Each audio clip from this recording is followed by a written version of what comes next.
I'm 37, and I've been married to my wife, Daphne, 36, for 9 years. We go way back, having known each other since high school, and in that time, she's become one of the few people who knows nearly everything about me. Our relationship grew over the years as we went from friends to something deeper, and eventually, we got married. I'll admit, my past was rough, to put it mildly. My mother struggled with addiction, and I lost my father in a tragic way because of it. I was the one who found him, and it's a memory that's haunted me ever since. I went into foster care and dealt with a lot of anger, especially towards women, after everything with my mother. But over time, with a supportive foster family and years of therapy, I worked through my issues as best I could. Meeting Daphne in high school was one of the biggest changes for me. I was still carrying a lot of pain, but she was patient, kind, and understanding.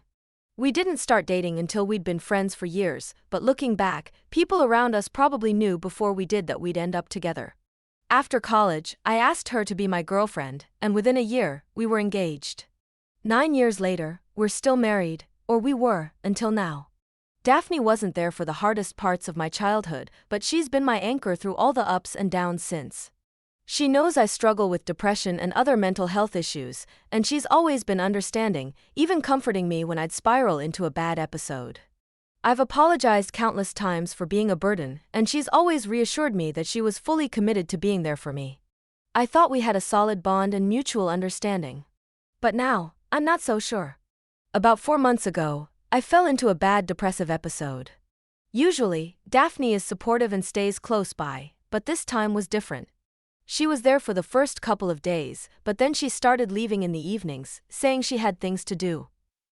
At the time, I wasn't in the right headspace to question it, so I let it go. But by the 3rd day, her coming back late, sometimes past 1 a.m., started to get to me. When my episode ended, I looked back on those nights, and something didn't sit right. She'd never done that before. I brushed it off, thinking maybe I was reading too much into things. But then, about 2 months later, I had another tough day, not quite a full depressive episode but enough to feel heavy.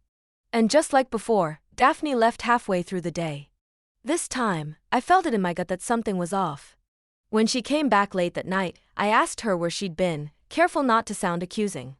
But she responded defensively, snapping at me, asking why I was coming at her like that. Her reaction shocked me. Daphne had never spoken to me that way before. I took a deep breath and calmly asked her again, but she just stared at me with this look of frustration. Eventually, she said she'd been out with her girlfriends and had completely forgotten to tell me. That answer didn't sit right with me at all. I tried to bring up the other nights she'd been gone, but she claimed she didn't remember what I was talking about. She seemed irritated, and it only made me feel more uneasy. I let it go for the moment, not wanting to start a fight, but her unusual behavior stayed on my mind. A few weeks went by, and things seemed to settle. Then, one day, she disappeared again. I wasn't even having a rough day. I was just working late at home. She didn't say where she was going, and I didn't ask when she got back. Part of me hoped she'd offer an explanation on her own, but she didn't mention it at all. I tried to tell myself that maybe I was being paranoid, but something inside me couldn't shake the feeling that she was hiding something. Finally, I decided I had to know. So one night when she was in the shower, I grabbed her phone and went to her Google Maps location history. What I found surprised me. She'd been going to the same bar every time she disappeared, and afterward, she'd end up at a different residential address each time. I took photos of the addresses on my phone, intending to check them out later. I considered hiring a private investigator to find out who lived at those addresses, but instead, I decided I'd try to figure it out myself. The next weekend, I decided to put my plan into action. I pretended to be in a bad mood, hoping she'd slip into her usual pattern. Sure enough, around 6 p.m., Daphne dressed up and left the house without a word. A few minutes later, I followed, wearing sunglasses, a baseball cap, and a jacket to avoid being recognized. I knew exactly where she was going, that same bar. I kept my distance and walked in, scanning the crowd until I spotted her. She was alone at the bar, nursing a drink, but she didn't stay alone for long. A man joined her not long after, and from their body language, it looked like they didn't know each other well, but they got comfortable fast. They started laughing, and she kept touching his arm. My heart was racing, but I forced myself to sit there, watching, until I saw enough. After about an hour, they left the bar together. I followed from a distance, watching as they walked 3 blocks to an apartment building. I waited across the street, my mind swirling. I wanted proof, something undeniable. When they finally came out of the building, they lingered under the lights by the entrance. I took several pictures, and just when I thought I'd seen enough, they kissed. That was the last straw. I stormed across the street, shouting, asking Daphne how she could do this to me. Her date looked shocked, but she told him to leave, and he didn't hesitate. Once we were alone, we just stood there in silence, me staring at her in disbelief. I asked her, why? Her answer was blunt and cut straight through me. I'm tired of dealing with your depression and moods. It's exhausting. I needed happiness. Hearing those words left me feeling like my heart had been ripped out. I'd always been open with her about my struggles and even asked her many times if she was sure she could handle them. She'd promised me that she could, and I believed her. Standing there, all I could feel was a deep, raw betrayal. I turned and walked away, wandering aimlessly through the streets for over an hour. I felt numb, hurt, and completely lost. When I finally got back home, she was there, waiting. She tried to apologize, but I just went to our room and locked the door. I couldn't look at her. I barely slept that night, replaying her words in my head. The next morning, she was gone. I didn't care where she went, but I knew one thing for certain: I wasn't going to let this betrayal go unanswered. After that night, everything was different. The betrayal hit hard, and all I could think about was finding a way to confront her with everything she'd done. I decided to gather my thoughts and put together a plan. As much as I hated the situation, I wanted to approach this calmly and clearly, without giving her any chance to dodge responsibility. A few days later, I asked her to come over for a talk. She agreed, not knowing I'd already spoken to a divorce attorney and prepared everything to move on from her for good. When she arrived, I kept my emotions in check.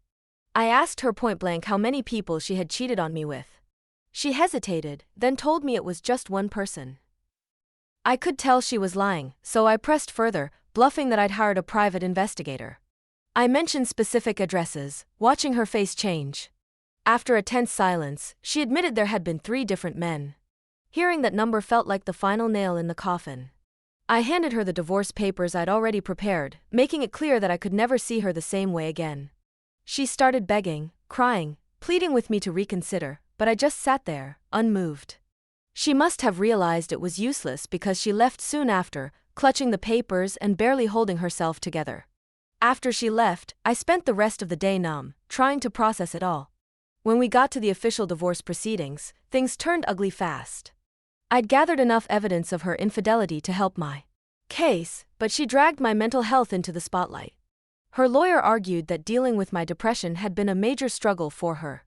I get it, it's not easy to live with someone who has mental health challenges. But her excuses and attempts to justify her cheating cut deep, even if they didn't hold much weight in the end. Divorce isn't pretty, I knew that going in, but hearing my struggles weaponized against me was another level of pain. Thankfully, the evidence of her affairs was strong, and the court ultimately ruled in my favor.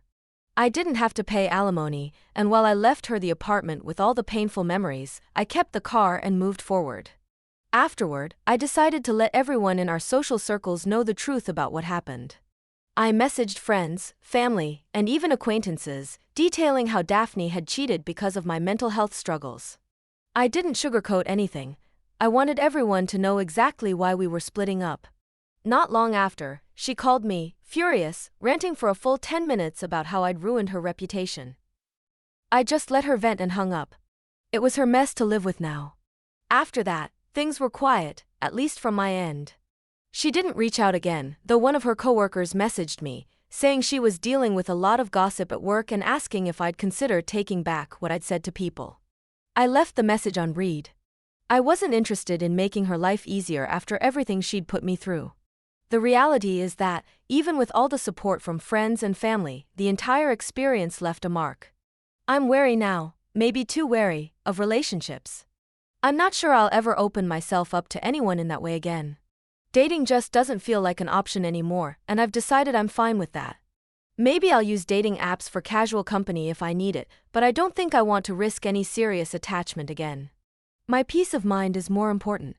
In the end, Daphne's betrayal changed me more than I'd like to admit. I've come to terms with the fact that some people just aren't who they say they are, and that's a reality I have to accept. The life I'd built with her is behind me now, and I'm focused on moving forward without looking back. My days are simpler, quieter, and I'm learning to appreciate the solitude and the clarity it brings. The peace I've found now isn't the result of vengeance or hurting her back, it's from letting go.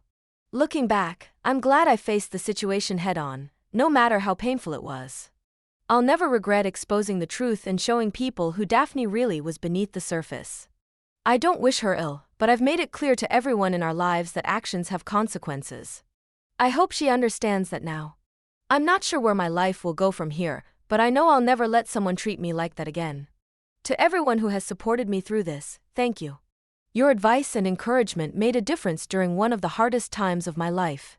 For those reading this who might be going through something similar, remember, you don't have to stay silent, and you deserve someone who's with you through all the highs and lows. Thank you for watching, and please don't forget to like, subscribe, and hit that notification bell for more stories. Until next time.